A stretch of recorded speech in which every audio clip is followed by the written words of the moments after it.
Hello friends, welcome back to my channel. क्या अंतरिक्ष में सच में आवाज़ होती है?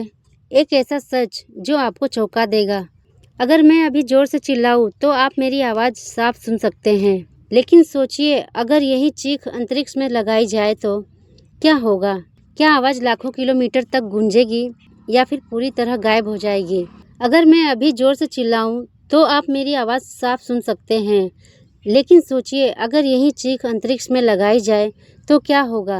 क्या आवाज़ लाखों किलोमीटर तक गूंजेगी या फिर पूरी तरह गायब हो जाएगी? आज हम जानेंगे अंतरिक्ष की आवाज़ का असली रहस्य। सबसे पहले समझते हैं कि आवाज़ होती क्या है। आवाज़ दरअसल कंपन यानी वाइब्रेशन है। जब कोई चीज़ कंपन करती है तो वह अपने आसपास के हवा के कणों को हिलाती है।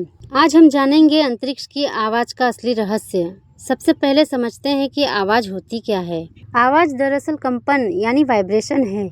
जब कोई चीज़ कंपन करती है तो वह अपने आसपास के हवा के कणों को हिलाती है।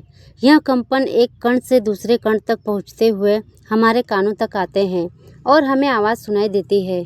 अब सवाल आता है, अंतरिक्ष में क्या हवा होती है? जवाब है लगभग नहीं। अंतरिक्ष लगभग पूरी तरह वैक्यूम है। वहाँ हवा के कण बेहद कम होते हैं। जब कण ही नहीं होंगे तो आवाज़ बढ़ेगी कैसे? इसलिए अगर दो अंतरिक्ष यात्री बिना रेडियो के एक दूसरे से कुछ मीटर तक की दूरी पर भी चिल्लाए तो वे एक दूसरे की आवाज़ बिल्कुल नहीं सुन पाएंगे। लेकिन यहाँ कहानी खत्म नहीं होती। आपने शायद सुना होगा कि वैज्ञानिकों ने ब्लैक होल या ग्रहों की आवाज़ रिकॉर्ड की है। क्या यह सच है? हाँ, लेकिन इसमें एक दिलचस्प बात छिपी है। अंतरिक्ष में कुछ जगहों पर गैस और प्लाज्मा मौजूद होते हैं।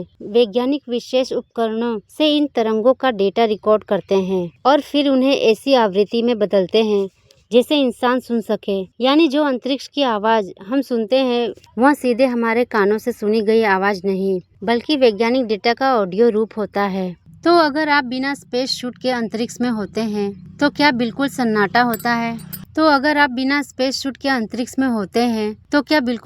होता है? असल में हाँ, आपके आसपास कोई आवाज़ नहीं सुनाई देती। लेकिन अगर आप किसी अंतरिक्ष यान के अंदर हो जहां हवा मौजूद है तो वहां आप सामान्य तरीके से बातचीत कर सकते हैं और बाहर मौजूद साथी से बात करने के लिए रेडियो का इस्तेमाल किया जाता है। रेडियो तरंगों को हवा की ज़रूरत नहीं होती, इसलिए वे अंतरिक्ष में आसानी से यात्रा कर सकती है। अब एक मज़ेदार सवाल, अगर अंतरिक्ष में कोई विशाल विस्फोट हो जाए तो क्या उसकी आवाज़ पृथ्वी तक आएगी? नहीं, चाहे विस्फोट कितना भी बड़ा क्यों न हो, उसकी ध्वनि अंतरिक्ष के वैक्यूम में यात्रा नहीं कर सकती। हमें केवल उसका प्रकाश, गर्मी या अन्य विकिरण दिखाई या मापी जा सकती है। तो अगली बार जब आप किसी फिल्म में अंतरिक्ष में जोरदार धमाकों की आवाज़ सुने तो याद रखिए, वह असल विज्ञान नहीं बल्कि मनोरंजन के लिए जोड़ा गया साउंड इफेक्ट है।